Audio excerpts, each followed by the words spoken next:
following content may contain visuals that are disturbing, graphic, or sensitive in nature. Viewer discretion is advised. This material is intended for mature audiences and may not be suitable for all viewers.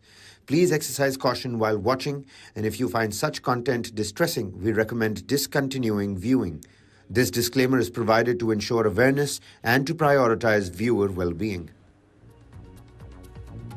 Hello and welcome to this edition of Newsline Live with me, Neha Khanna. Let's begin with the top stories we're tracking at this hour.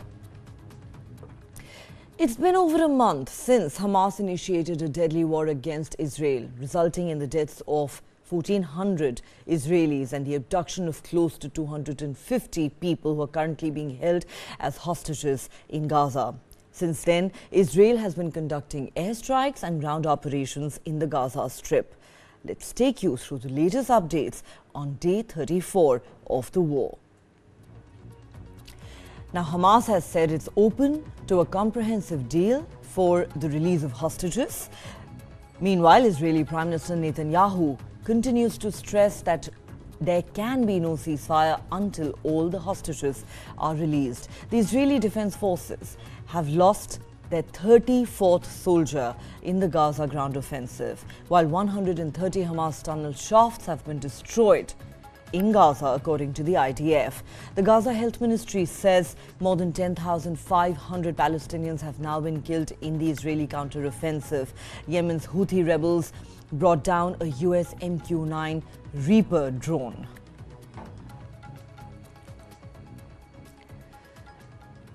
Yemen's Houthis have released a video showing what they say was the shooting down of a US military MQ-9 drone. The video shows views of a monitoring screen following an aerial target and then the target being hit and downed. A caption on the video says the drone was targeted with an appropriate surface-to-air weapon, resulting in its burning and subsequent downing. While US drones have been shot down by the Houthis in the past, this incident comes at a particularly tense time in the region. Washington is on a heightened alert for activity by Iran-backed groups as regional tensions soar during the ongoing Israel-Hamas war. US officials have confirmed that the drone made by General Atomics had been brought down off the coast of Yemen. In a statement, a Houthi military spokesperson said they shot down the drone in the airspace over the Yemeni territorial waters. In 2019, US drones were brought down on two separate occasions by the group in Yemen. The Pentagon has surged thousands of troops to the region to try and contain the conflict, including two aircraft carriers. Some of those troops have been in the Red Sea aboard military vessels. Last month, a US Navy warship intercepted 4 cruise missiles and more than a dozen drones launched by the Houthis from Yemen towards Israel.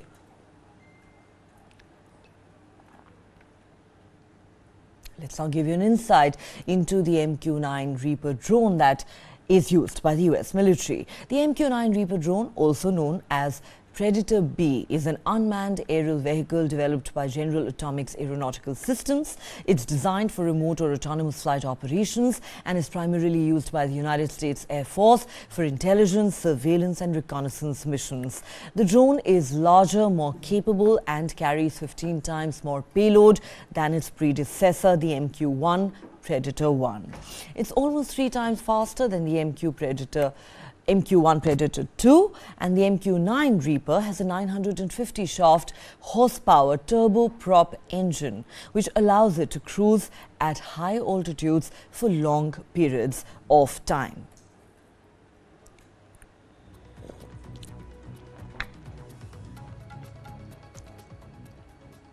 Israeli Prime Minister Benjamin Netanyahu has once again rejected the prospect of a ceasefire in Gaza amid reports of negotiations for a temporary truce with Hamas. In a statement released on Thursday, Netanyahu once again made his position clear, stating there will be no ceasefire, no fuel delivery for Gaza until all the hostages are released.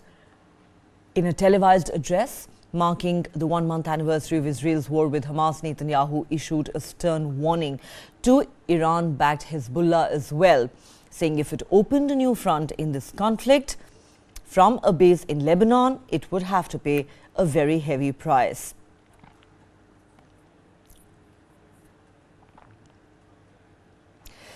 Israeli Prime Minister Benjamin Netanyahu convened the War Management Cabinet in Jerusalem. Among the prominent participants were MK Aryeh Deri, the head of Mossad, and Shin Bet, the head of the Hamilal Knesset member Gadi Eisenkot, and Minister Benny Gantz. The visuals on your screen are of that war cabinet meeting that took place in Tel Aviv.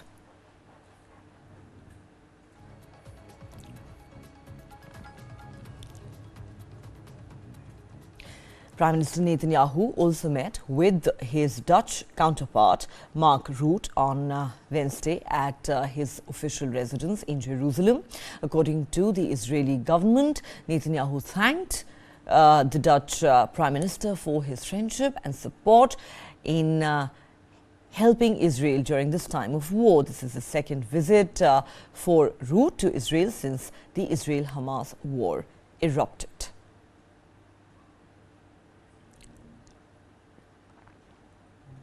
Concluding a two-day visit to Tokyo, U.S. Secretary of State Antony Blinken has said there is potential for a transitional phase regarding post-conflict governance in Gaza. He emphasized that Hamas cannot continue to govern Gaza and Israel cannot maintain its occupation of the territory. Listen in.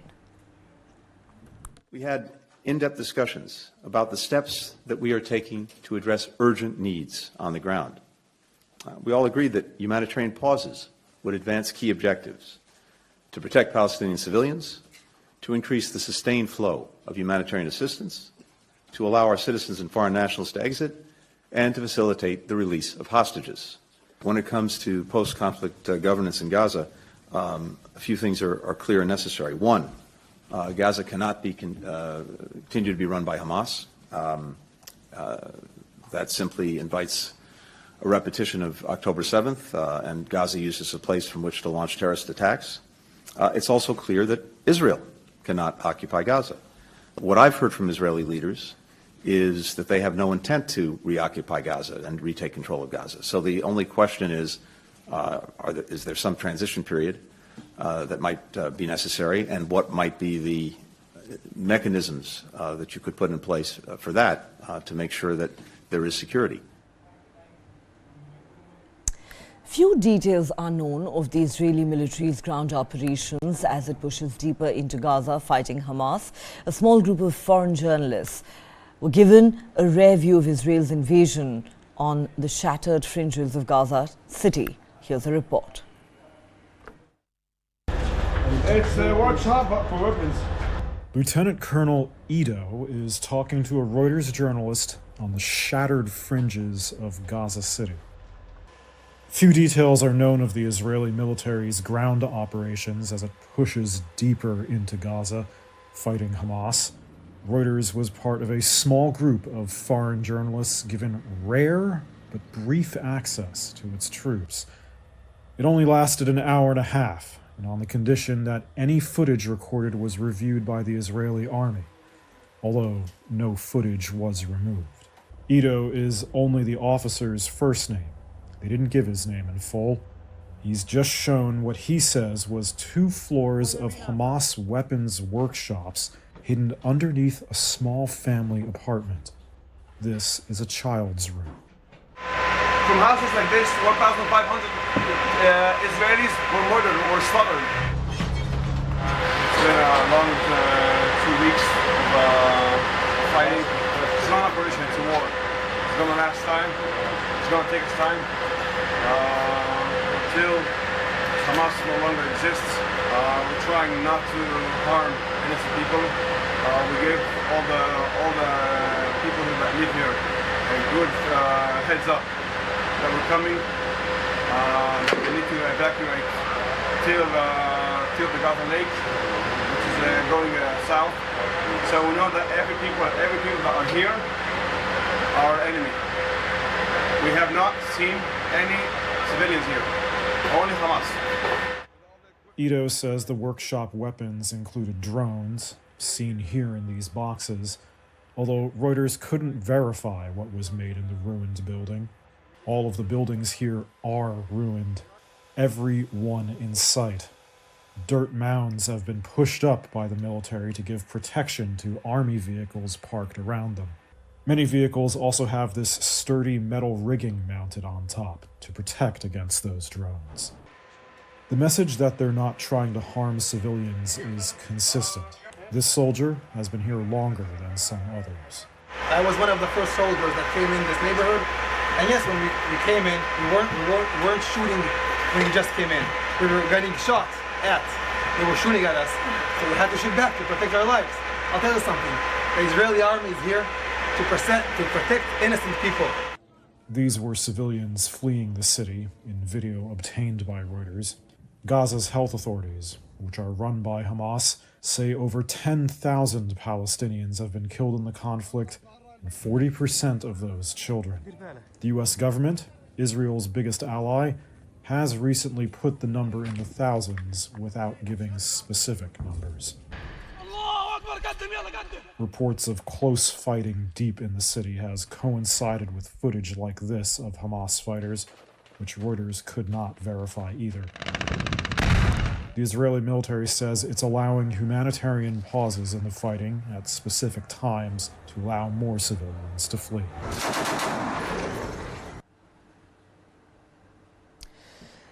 Well, news from the United States. The police in California have announced they have a suspect in the death of a Jewish man who tragically fell and struck his head during a confrontation between pro-Israel and pro-Palestinian protesters. The local community has come together to mourn the loss. As members of a California community gathered on Tuesday to remember a Jewish man who died after an altercation at dueling pro-Israel and Palestinian protests on the weekend, police say they have a suspect. Paul Kessler fell and hit his head, but was still conscious when police arrived at the scene in Thousand Oaks, not far from Los Angeles, on Sunday. That's according to Ventura County Sheriff Jim Freihoff, who said the 69-year-old died hours later in hospital of blunt force head trauma. That makes the case a homicide, but officials stressed it merely means that another person was involved and does not indicate if anything criminal took place. At a news conference, the sheriff said police don't know how Kessler fell yet. These witnesses providing conflicting statements about what the altercation and who the aggressor was. Some of the witnesses were pro-Palestine, while others were pro-Israel. During the investigation at the scene, deputies determined that the altercation with Mr. Kessler, he fell backward and struck his head on the ground. What exactly transpired prior to Mr. Kessler falling backward isn't crystal clear right now. Freihoff declined to name the suspect, who was not under arrest on Tuesday, but said he was one of the people who called 911 and stayed behind to speak with investigators. Officers are calling for videos and photos of the incident to help with the investigation. A local rabbi said he spoke to Kessler's widow, who was in shock. What I know from Paul was that he was a very proud Jew and one who loved Israel very, very much. And unfortunately and tragically, lost his life. May his memory be a blessing for all of us. While a local imam expressed his condolences. That is very tragic, and our community, by the way, offers our deepest condolences and sincere condolences to the Kessler family. Some residents said they're worried about escalating violence. A lot of people last night were like, what is this going to start? It comes as emotions run high in the United States over the Israel-Hamas war, with officials and civil rights groups warning of increased threats against Jewish, Muslim and Arab communities in the U.S. since early October. The Ventura County Sheriff said since Kessler's death, his deputies have increased patrols around synagogues and mosques. A Palestinian Canadian living in Gaza has claimed that war crimes are taking place in the Gaza Strip. He explains his experiences during the ground invasion and airstrikes. Listen in.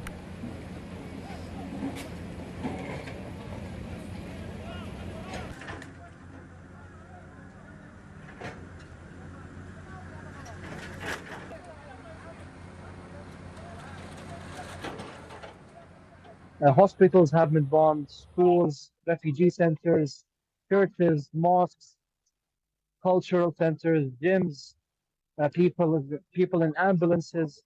Over 47 journalists killed, some of them with their families. I mean, war crimes are happening here. Now it's hour by hour. A few minutes ago, an airstrike hit a building just beside the hospital, damaging the radiology department of the hospital, right? No one was expecting that. 4 mosques were bombed to the ground today in Khan Yunis, supposedly the safe area. Hundreds of years of history down the drain, killing many, injuring many. No one expected that. People expected to go to pray and come back home. So uncertainty is definitely done. Yes, yesterday my name, together with my wife and my 5 kids, were one of 80 Canadians, plus several other nationalities who were on the approved list to leave Gaza to Egypt. This decision was made many days back. It wasn't a sudden decision. It was after I had a discussion with my family at large. Look, we are at a historic turn point, I believe, not only in Palestine or in the region, but in the world. And I think what's happening in Gaza will have repercussions for many years and decades to come. And I think it's children being orphaned, women being widowed, neighborhoods being destroyed, bombarded. Neighborhoods, full neighborhoods, down to the ground. I think mentally this will affect thousands of children for many generations to come. I think it's forcing people who weren't thinking about resisting to now consider being part of the resistance, right? People who wanted to live like a normal, peaceful life, but when you take everything from them, now they're like, okay, I have to do something, right? Like, I think that the people who are making decisions around the globe should try to work on a ceasefire as soon as possible. Airstrikes on the Gaza Strip killed a Hamas weapons maker and several fighters. 2 separate strikes eliminated a leading Hamas armorer, Mehsen Abu Zina, and fighters engaged in anti-tank or ground-to-ground rocket fire. The IDF has been looking to reduce its tank losses in the Gaza war and has been targeting Hamas's anti-tank forces on the ground.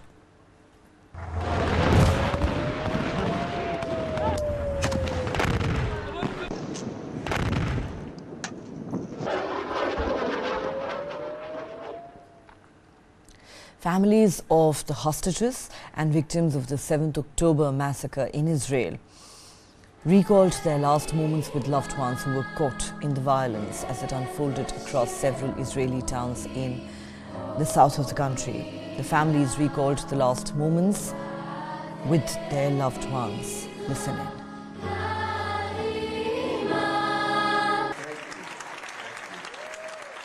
We heard gunshots outside, and everyone immediately pushed back inside, and 2 grenades exploded. We couldn't breathe.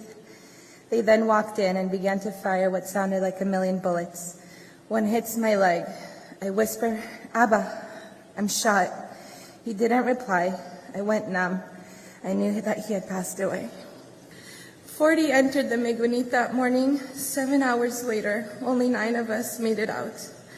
7 of my family members went to the Nova Peace Festival. Only 3 of us are still breathing today. They murdered everybody. My Abba, Avi Sassi, he loved life and people of all ages and nationalities. Tell us who she is and what happened on October 7th. And she was keep screaming and shouting, and I'm going to die today. And we were comforting her that no way she's going to die today. And the conversation was for 45 minutes. And then slowly, Romy didn't answer to any of our requests. The next thing we heard was somebody speaking in Arabic on the phone. And then the phone went dead. 2 days later, we translated what was said in Arabic, and it was basically, she's alive, let's take her.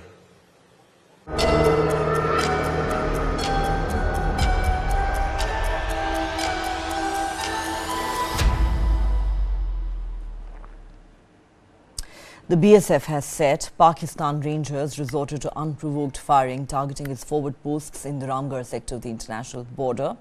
This happened a little after midnight. BSF Head Constable Lal Farn Kima has been killed in firing by Pakistan Rangers along the international border in the Samba district of Jammu and Kashmir. The Jawan was immediately evacuated to the Community Health Centre Hospital at Ramgarh, but he died of his injuries on his way to Jammu. Tensions continue to persist in the area.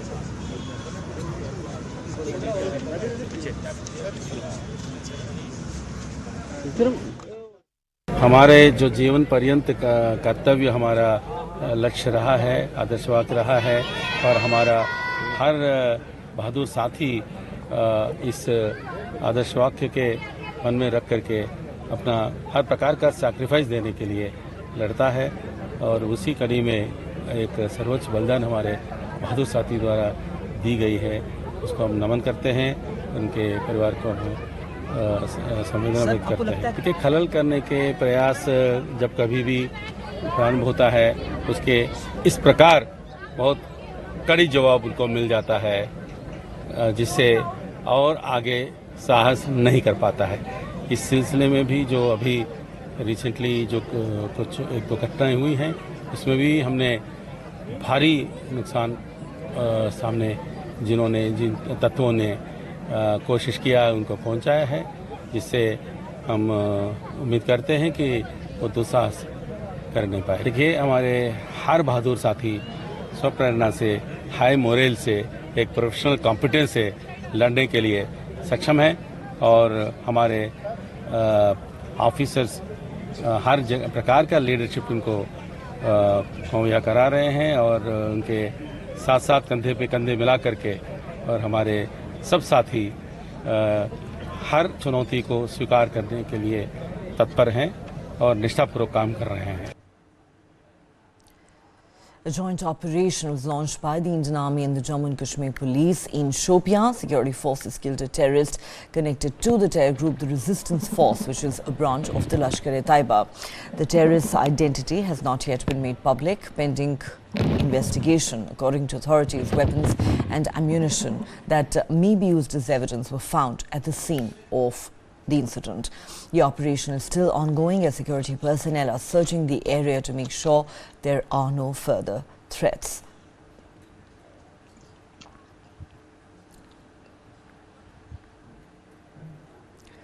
The Supreme Court, which was expected to deliver its verdict on the lifetime ban on MPs and MLAs convicted in criminal cases, has now left the matter to the High Courts to evolve measures for effective monitoring of such cases.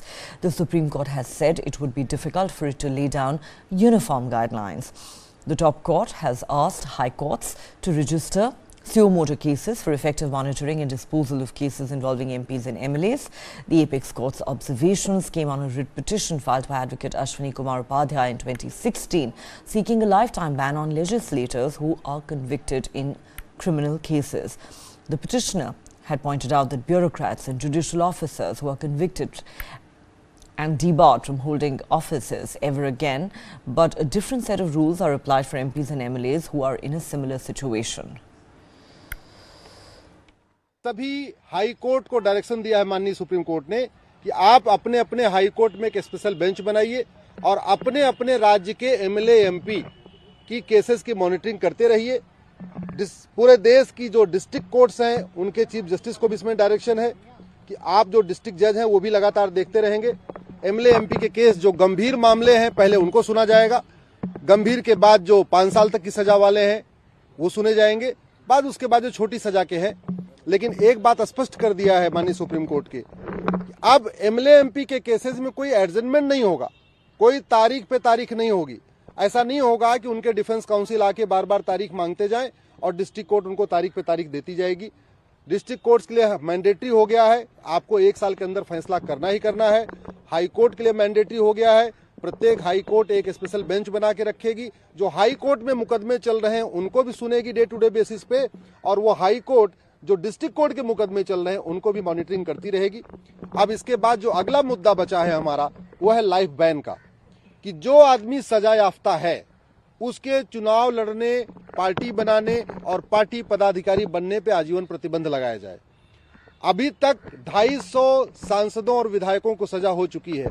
हमने जब 2016 में PIL file किया था, उसके बाद 2017 में supreme court का order आया था। 2017 से लेकर 2023 तक 250 से ज्यादा सांसदों और विधायकों को सजा हो चुकी है। मुख्तार अंसारी को सजा हुई, अफजाल अंसारी को सजा हुई, अतीक अहमद को सजा हुई, आजम खां को सजा हुई, उनके बेटे अब्दुल्ला आजम को सजा हुई। इस तरीके से अब तक 250 लोगों को सजा हो चुकी है, जिनके मुकदमे कभी खत्म होते ही नहीं थे, 20 साल 30 साल से चल रहे थे। अब जब इनको सजा हो चुकी है तो हमारा ये कहना है कि ये सजा याफ्ता लोग चुनाव तो नहीं लड़ सकते, लेकिन पार्टी बना सकते हैं।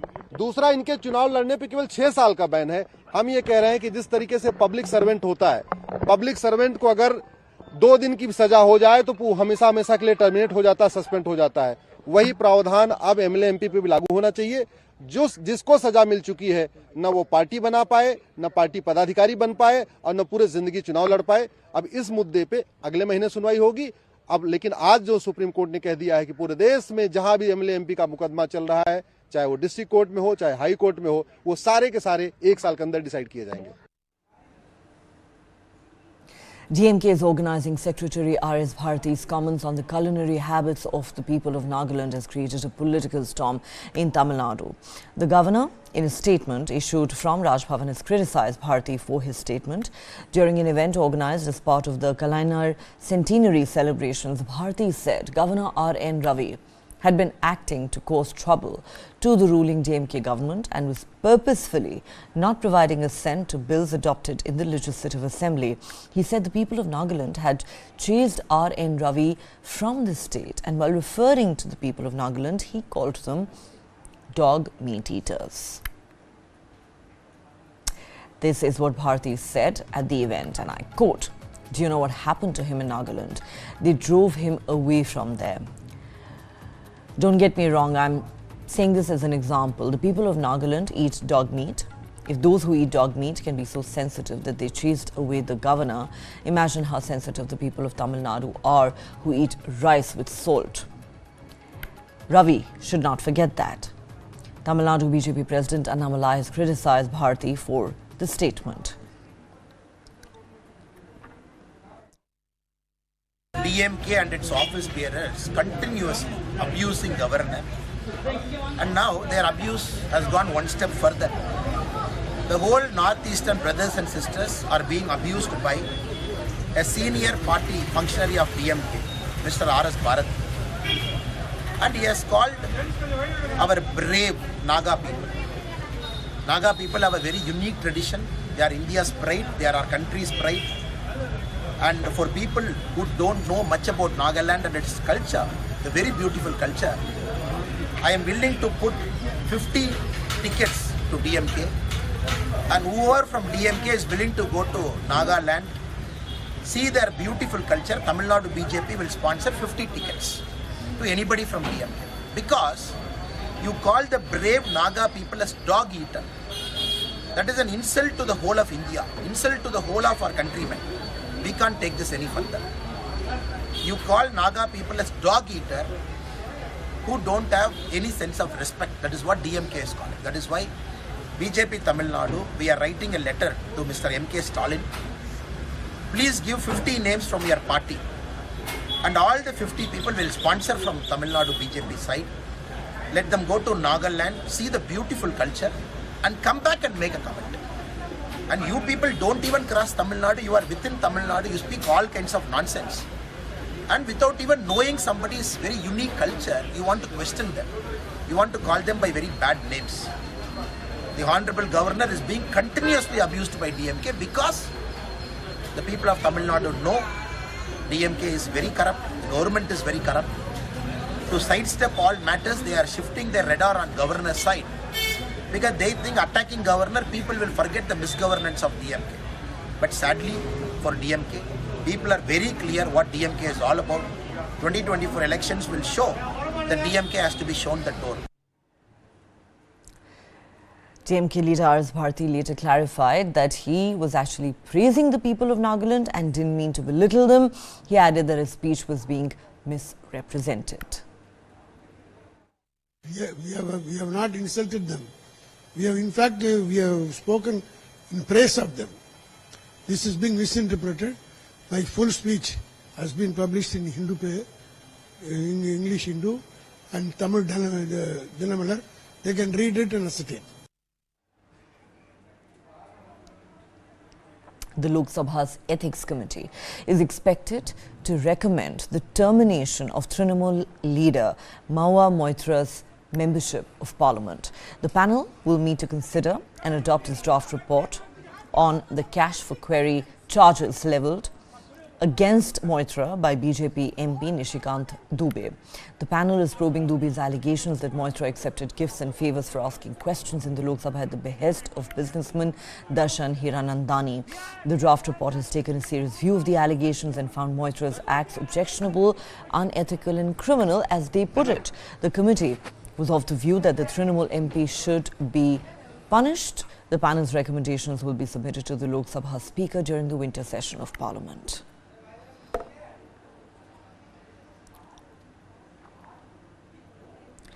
The U.S. International Development Finance Corporation has said it will provide $553 million financing for a Colombo port terminal project partly owned by India's Adani Group, advancing the first foray by an Indian company into the sector. Sri Lanka, an island off India's southern coast, is mired in its worst financial crisis in its entire independent history after its foreign exchange reserves ran to record lows last year, forcing its economy to contract by 7.8% in 2022.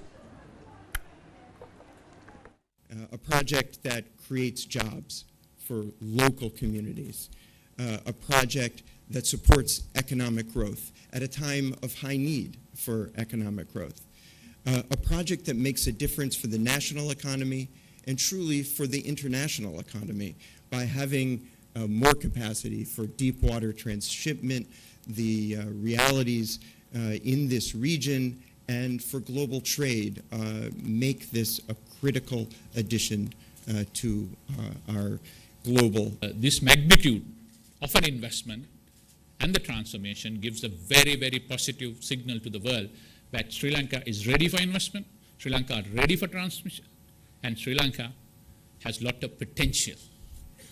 As a leader in the region and a logistic hub and a partner who works with everyone in the world, we take a lot of pride in doing that, for being a part of our progress. Thank you.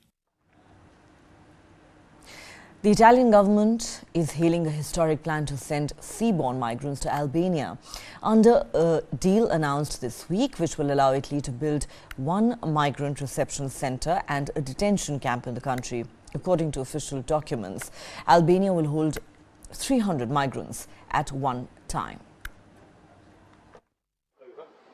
Italy's government is hailing a historic plan to send seaborne migrants to Albania under a deal announced this week, which will allow Italy to build one migrant reception center and one detention camp in the country.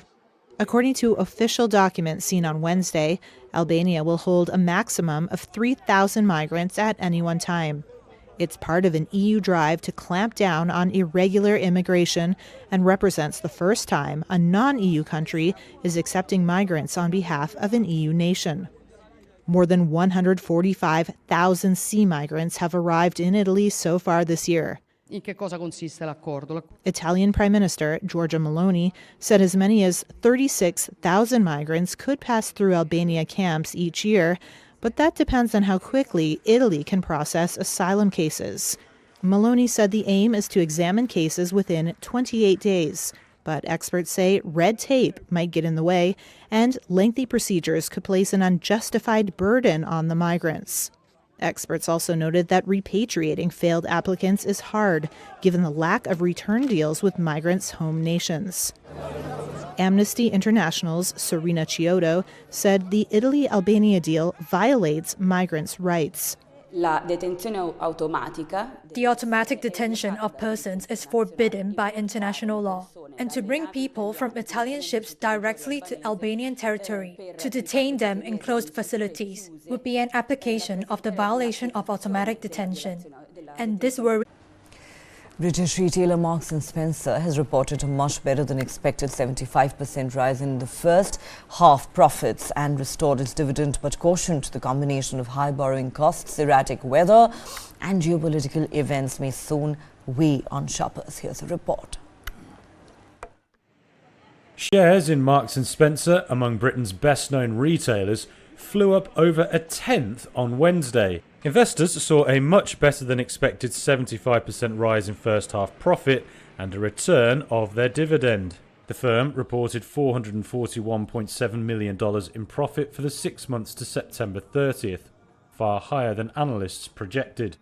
Revenue rose just over a tenth to $7.5 billion, with both food sales and clothing and home sales seeing big boosts. M&S said its trading momentum had been maintained through October and it was planning for a good Christmas. It sees full-year profit jumping 30% and now expects analyst forecasts for annual profit to rise to $785 million, well up from $704.1 million currently. But the retail giant also delivered a cautious outlook, suggesting the quote, favourable recent market conditions might not persist. It warned high borrowing costs, erratic weather and geopolitical events could soon weigh on shoppers. M&S said it expected profit before tax and adjusting items to be weighted towards the first half. Baidu, which is the largest search engine in China, has placed AI chip orders from Huawei in shift away from NVIDIA chips. Sources say there are signs that US pressure is prompting Chinese acceptance of the firm's products as an alternative to NVIDIA's. Here is a detailed report. Chinese tech giant Baidu ordered artificial intelligence chips from Huawei this year in what could mark a significant industry shift away from supplier NVIDIA.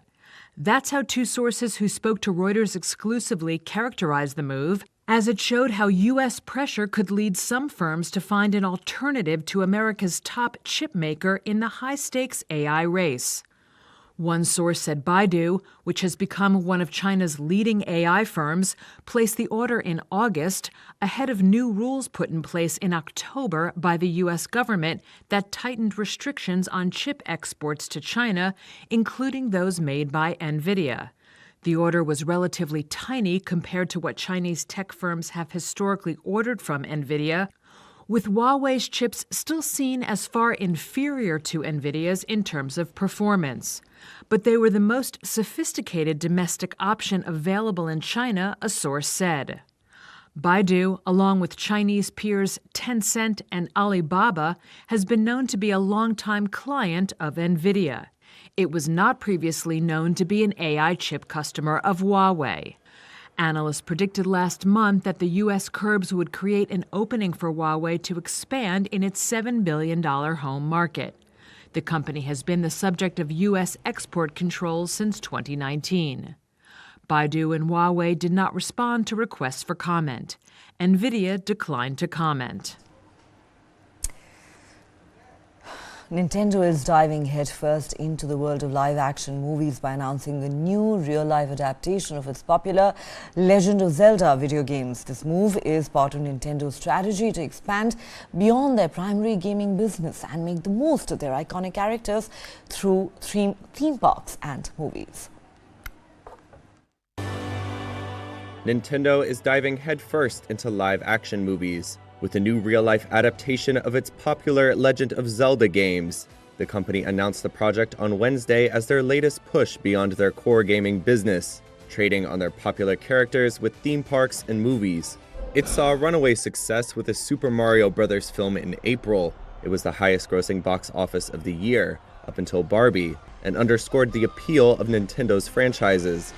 Now, in adapting its other blockbuster series, Mario and Zelda creator Shigeru Miyamoto says he's working with veteran Hollywood producer Avi Arad. Miyamoto says the two have been working on a Zelda adaptation for many years. though Nintendo, in posts on social media, said the movie will take time. It's a good time to spin up hype for a Zelda movie. This summer saw the near 40-year-old series' latest installment, Tears of the Kingdom. Nintendo says it sold nearly 20 million units by the end of September. The company also said Wednesday it had already sold 4 million copies of Super Mario Bros. Wonder, the first new Mario game in a decade that plays in its classic side-scrolling style, in the 2 weeks after its October release.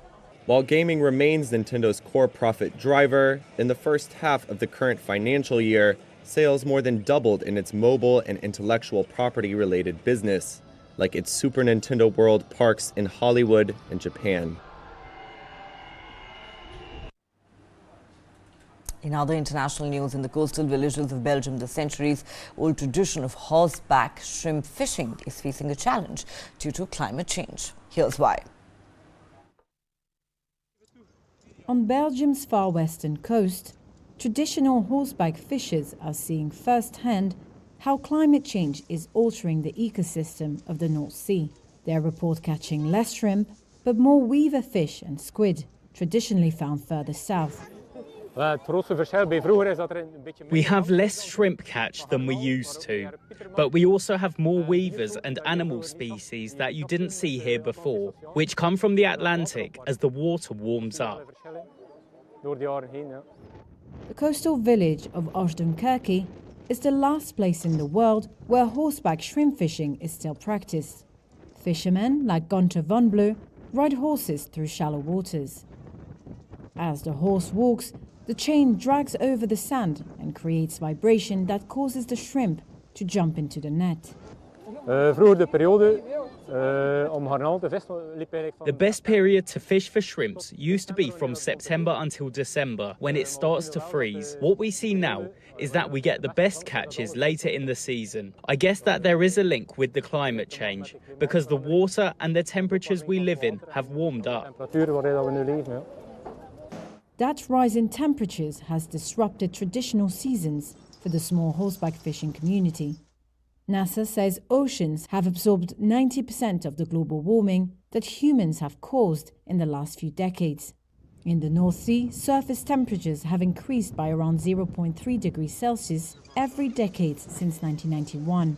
And while shrimp populations fluctuate during short-term changes like heat waves, some species traditionally found further south have now moved north into Belgium's warming waters. Elias Emory is a marine ecology researcher at Ghent University. So for some species we see higher abundances. For example, the weavers and the squid, like cuttlefish, they have been found to increase with the warmer water temperatures. For shrimp, we also see this trend, but these coincide with heat waves that have been observed to take place in the North Sea. Other species have fared worse. North Sea cod populations, for example, have plummeted since the 1980s, which scientists attribute to rising sea temperatures and overfishing. For me, this is quite alarming, because at this rate, we see that a lot of species cannot cope and either migrate or go extinct. And if species go extinct, our food web will be impacted, which has consequences for us.